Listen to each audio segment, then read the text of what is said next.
Now, the conflict in Ukraine could have big implications for the far north, including the decades-long dispute over sovereignty in the Arctic. Some countries no longer trust Russia as a partner in negotiations. The CBC's Juanita Taylor has that story.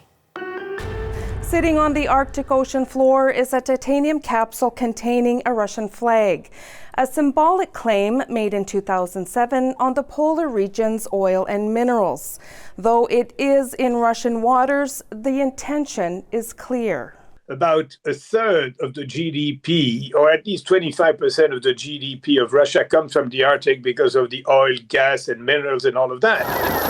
Last year, Russia filed a submission to the United Nations Commission on the Limits of the Continental Shelf to extend its claim to the Arctic Ocean seabed.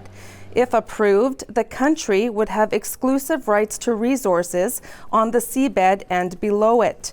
It would also push Russia's claim all the way up to Canada's economic zone, an area 200 nautical miles from the coastline, where Canadians have sole rights to drill, fish, and pursue other economic activities. Some people have been hopeful that we would, once the United Nations Commission on the limits had made its ruling, that we in fact would be able to come to terms with some form of negotiations with the Russians. And that simply is not going to happen for now or into the foreseeable future.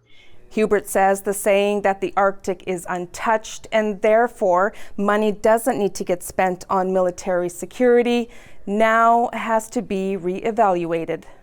Juanita Taylor, CBC News, Yellowknife.